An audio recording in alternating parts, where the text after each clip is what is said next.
আল্লাহর হাবিবকে নিয়ে গেলেন আরশে লাও মাকানে, যখন কোনো জায়গা নাই এমন জায়গায় নিয়ে গেলেন আল্লাহর রসুলকে। সুবহানাল্লাহ। অবশেষে আল্লাহ দেখা দিলেন মা জাগাল বাসারু ওয়া মা তাগা, সূরা আন-নাজম। আল্লাহর কোরআন সাক্ষ্য দিচ্ছে আল্লাহকে আল্লাহর নবী এমন ভাবে দেখেছেন একটু পলকও পারে নাই। সুবহানাল্লাহ। পলকহীন আল্লাহর প্রিয় নবী আল্লাহকে দেখেছেন, পলক দেয় নাই, পলক একটু চোখের পলক মারে নাই, পাতা নড়ে নাই, এমন ভাবে আল্লাহকে দেখেছেন, আল্লাহর নূর দেখেছেন। আওয়াজ দিয়ে বলুন সুবহানাল্লাহ। এটা কেমন এক্সপ্রেশন করা যাবে না, পৃথিবীর কেউ সেটা বলতে পারবে না। আল্লাহর নবী জানেন, আল্লাহ জানেন, বাস আমরা উম্মত হিসেবে এটাই বিশ্বাস করব, আমাদের নবী আল্লাহকে দেখেছেন। ঠিক না বেঠিক? মেরাজে আল্লাহর দিদার করেছেন, এতে কোনো সন্দেহ নাই। অনেকে বলে আল্লাহর নবী নাকি আল্লাহকে দেখে নাই, ফেরেশতাকে দেখেছে। এটা কি হাস্যকর না? ফেরেশতা বড় না নবী বড়? নবী কখনো ফেরেশতাকে দেখতে যাবেন? জিবরিল আলাইহিস সালাম কোথায় আসে? কোথায় কোথায়? নবীদের কাছে। আমাদেরও নবী না, শুধু সকল নবীর কাছে জিবরিল আলাইহিস সালাম যায়। সুবহানাল্লাহ বলেন না? আর হযরত জিবরিল আলাইহিস সালাম প্রিয় নবীর দরবারে এসে বসে থাকতেন। হযরত জিবরিল আলাইহিস সালামের আরেকটা উপাধি ছিল খাদিমুর রাসূল, আল্লাহ রাসূলের খাদেম। আওয়াজ দিয়ে বলুন সুবহানাল্লাহ। খাদেমকে দেখতে যাবেন না? কি বলেন? আল্লাহর রাসূল যিনি সকল নূরের মূল, জিবরিল আলাইহিস সালামের মূল, সেই নূর প্রিয় নবী, তিনি কি জিবরিল আলাইহিস সালামকে দেখতে যাবেন? বুখারী শরীফের হাদিস, সিদরাতুল মুনতাহায় যখন গেলেন, জিবরিল আলাইহিস সালাম বললেন আমি আর যেতে পারবো না। আমি আর যেতে বলেন না, আমি আর যেতে, আমার 600টা ডানা আছে। কয়টা? কত? 600 ডানা। ইয়া রাসূলুল্লাহ, আমি যদি একটু উপরে যাই তাহলে আমার ডানাগুলো পুড়ে ছাই ছাই হয়ে যাবে। একটা ডানা যদি আমি পৃথিবীতে আঘাত করি, পৃথিবী ছাই ছাই হয়ে যাবে। এত বড় ডানা চিন্তাও করা যাবে না। আর সেই জিবরিল আলাইহিস সালাম বলছেন ইয়া রাসূলুল্লাহ, আমি সিদরাতুল মুনতাহা, এটা হলো বর্ডার লাইন, এটা ক্রস করা সম্ভব না, সম্ভব নয়। ঠিক না বেটি? ক্রস করতে কি লাগে? পাসপোর্ট লাগে। দুনিয়ার সিস্টেমে কি লাগে? পাসপোর্ট লাগে। আমি ক্রস করতে পারবো না, আমার ডানা সে ছাই ছাই হয়ে যাবে, আমার উপর সব দিকে আগুন, সেই আল্লাহর কুদরতি নূর এসে জলে পুড়ে ছাই করে দেবে, আমি আর এই বর্ডার লাইন ক্রস করতে পারবো না। ইয়া রাসূলুল্লাহ, কেবল আপনি পারমিটেড, আপনি পারবেন, কেননা আপনি আল্লাহর সরাসরি নূর। আওয়াজ দিয়ে বলুন সুবহানাল্লাহ। আপনি সরাসরি নূর। আল্লামা শেখ সাদী রাহমাতুল্লাহ আলাইহি কবিতার সুরে বলেছেন, আল্লাহ রসুল বললেন, ওহে ফেরেশতা, এত কষ্ট করে আমাকে এনেছো, সাজিয়ে গুছিয়ে ডোল ঢাল বাজিয়ে আনন্দ উল্লাসের সাথে চারিদিকে আলোকসজ্জা করে আমাকে সিদরাতুল মুনতাহায় পৌঁছিয়ে দিলা, তোমার মনের একটু আবেদন বলো, আমি আল্লাহকে গিয়ে বলবো। সুবহানাল্লাহ বলবেন না? শেখ সাদী রাহমাতুল্লাহ আলাইহি বলতেছেন, এগুলো আপনাদের এলাকার মোল্লা না, মসজিদের মুয়াজ্জিন সাহেব না, বা দেখি কেন আল্লামা শেখ সাদী রাহমাতুল্লাহ আলাইহির কথা বলছি। বলতেছেন তোমার কি আবেদন একটু বলো। তখন হযরত জিবরিল আলাইহিস সালাম বললেন, ইয়া রাসূলুল্লাহ, আমার একটাই আবেদন, আমার কোনো আবেদন নাই। সে আবেদনটা হলো, সেই পুলসিরাতের সময়, কঠিন বিচারের সময় আপনার উম্মতকে যাতে আমার ডানার উপর ভর করিয়ে পুলসিরাত পার করিয়ে জান্নাতে দিতে পারি। আওয়াজ বলুন সুবহানাল্লাহ। দেখছেন জিবরিল আলাইহিস সালাম কাদের প্রেমিক? কাদের কাদের? আমাদের আমাদের। সুবহানাল্লাহ বলেন না? সবাই আমাদেরকে ভালোবাসে, কিন্তু আমাদের কোনো খবর নাই। আসেনি খবর? কোনো খবর নাই। আগে থেকে সব ফাইসালা হয়ে গেছে, ঠিক কি না? সব ফাইসালা হয়ে গেছে, কিন্তু আমাদের কারো খবর নাই। দিন যাচ্ছে, রাত যাচ্ছে, সময় যাচ্ছে, সব কিছু যাচ্ছে, কিন্তু আমরা আল্লাহ রাসূলের কাছে নেই। আল্লাহ রাসূলের বিপরীতে থেকে মনে করছি খুব কাছে।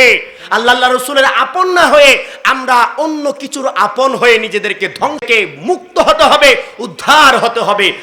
তা না হলে আমাদের বাঁচার কোনো সুযোগ নাই। আল্লাহ রাসূল বললেন, তুমি জিবরাইলের ফরিয়াদ প্রার্থনা আমি আল্লাহর দরবারে বলবো। এটার মানে হলো আল্লাহ কবুল করবেন। প্রিয় নবী বলবেন আল্লাহ কবুল করবেন না, এমনটা হয় নাকি? হয় না? কি বলেন? হয় না। নূহ আলাইহিস সালাম বললেন, আল্লাহ আপনার উম্মতের জন্য, বান্দার জন্য আমাকে পাঠালেন, 1 বছর 2 বছর নয়, প্রায় 1000 বছর পর্যন্ত খেদমত করলাম। কয় হাজার? 1000। প্রায় 1000 বছর পর্যন্ত আমি খেদমত করলাম, কিন্তু 80 জন ছাড়া কাউকে আমি সত্যিকার অর্থে আল্লাহর বান্দা, আপনার বান্দা বানাতে পারলাম না। আল্লাহ, আমি আর পারছি না, আপনি তাদেরকে ধ্বংস করে দেন। এতদিন আল্লাহ ধ্বংস করে নাই। কয় বছর? কয় বছর? প্রায় 1000 বছর।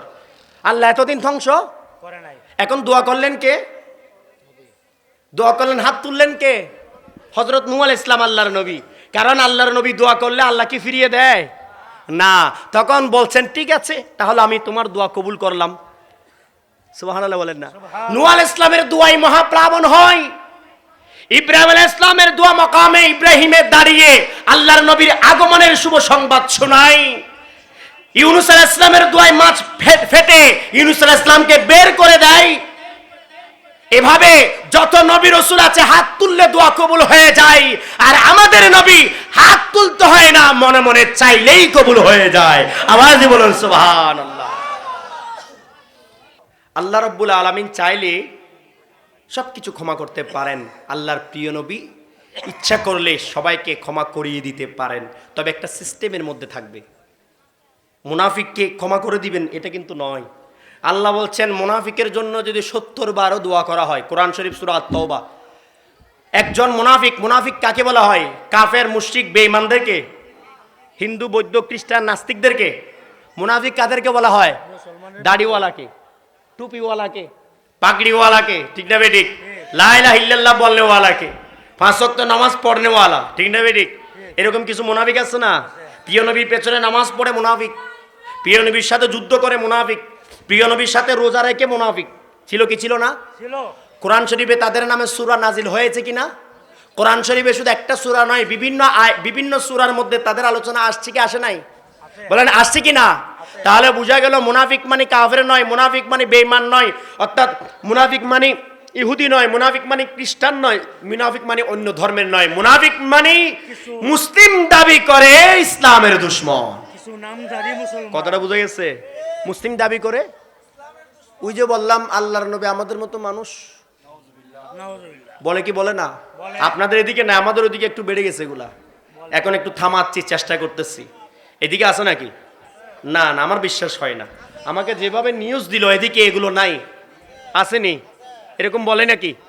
এখন ফয়সালা আপনারা করবেন, কোরআন তো ফয়সালা করেই দিয়েছেন, ঠিক না বেঠিক? যখন মানুষই ছিল না তখন আমার নবী, সুবহানাল্লাহ। যখন আসমান ছিল না, জমিন ছিল না, লৌহ ছিল না, কলম ছিল না, কোনো কিছুই ছিল না, তখনও আমাদের নবী নবী। আওয়াজ দিয়ে বলেন সুবহানাল্লাহ। অতএব নবীকে মানুষ বললে, অর্থাৎ কেউ যদি নবীকে মানুষ বলে অবমাননা করতে চায়, সে নবীর উম্মত নয়, শয়তানের দাস, ঠিক না বেঠিক? বুঝেইছে আগে, জিবরিল আলাইহিস সালামের ঘটনা এনে বুঝাইলাম যে নূরের তৈরি মানুষের রূপে এসেও নূর, হাকিকত ফেরেশতা। ঠিক আল্লাহর নবী দুনিয়াতে মানুষকে বোঝানোর জন্য মানুষের সুরতে আগমন করেছেন, এটা আল্লাহর রাসূলের মূল হাকিকত নয়। মূল হাকিকত হলো আল্লাহর নবী, আল্লাহর নূর, আল্লাহর রাসূল। আওয়াজ দিয়ে বলুন সুবহানাল্লাহ। এটাই আমাদেরকে বিশ্বাস করতে হবে, না হলে তো আবু জেহেলও মেনেছে। আবু জেহেল বলেছে ওনাকে আল আমিন, বিশ্বাসী। কি বলেছে? বিশ্বাসী। বিশ্বাসী। সকল মানুষ কিন্তু বিশ্বাসী হয় না, খেয়াল করবেন, আমাদের মধ্যে সকল মানুষ বিশ্বাসী নাই। আবু জেহেল বলেছে as-সাদিক আল-মাসদুক, মানে সত্যবাদী। প্রিয় নবী কি বাদী? সত্যবাদী। কে বলছে এটা? আবু জেহেল। আমাদের মধ্যে কিন্তু সবাই সত্যবাদী না, ঠিক কি না? মানুষ হলে কিন্তু সবাই সত্যবাদী হয় না। প্রিয় নবীকে স্বীকৃতি দিয়েছে আবু জেহেল সত্যবাদী, প্রিয় নবীকে স্বীকৃতি দিয়েছে আবু জেহেল আল আমিন। এরপরেও আবু জেহেল কি মুমিন না কাফের? কাফের। জোরে বলবেন, মুমিন না কাফের? কাফের। আল আমিন বললেও কাফের, সত্যবাদী বললেও। যতক্ষণ না প্রিয় নবীকে আল্লাহর রাসূল হিসেবে চিনবে না, যতক্ষণ না প্রিয় নবীকে আল্লাহর নূর হিসেবে চিনবে না, ততক্ষণ পর্যন্ত মুমিন হতে পারবে না, ঠিক না বেটি? আল্লাহ পাক রব্বুল আলামিন আল্লাহর সাথে দিদার করলেন। কি করলেন? সাক্ষাৎ করলেন, দিদার করলেন মেরাজের মধ্যে। কোথায়? কোথায় বলেন না? মেরাজের মধ্যে। মেরাজ দ্বারা প্রমাণ করে আল্লাহর নবী নন কেবল, সকল নবী রাসূল হায়াতুন নবী। সকল নবী রাসূল কোন নবী? এবার আসেন মেরাজ শরীফ, বুখারী শরীফ, মুসলিম শরীফ, তিরমিজি শরীফের আলোচনা। মেরাজ শরীফের আলোচনা করতে গিয়ে হাদিস শরীফ এনেছেন। কি এনেছেন?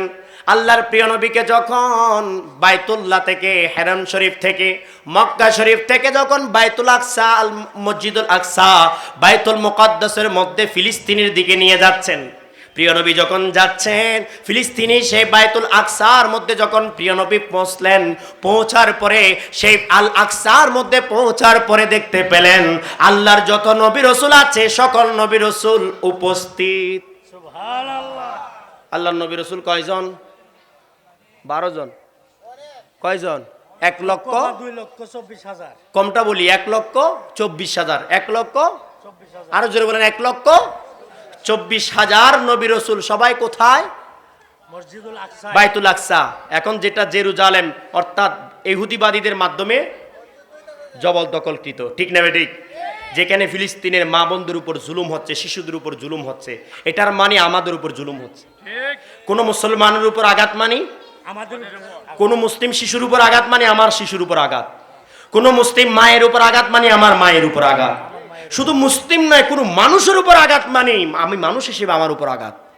আল্লাহর কোরআন সূরা আল মায়েদা 32 নম্বর আয়াতের মধ্যে আল্লাহ স্পষ্ট করে বললেন, কোন একজন মানুষ যদি একজন মানুষকে অন্যায়ভাবে হত্যা করে, মুসলিম বলে নাই, কোন একজন মানুষ যদি একজন মানুষকে অন্যায়ভাবে হত্যা করে, আল্লাহ বলেন কাতালা নাসা জামিয়া, সেজন্য সবাইকে হত্যা করলো, সেজন্য সবাইকে কি করলো? হত্যা করলো।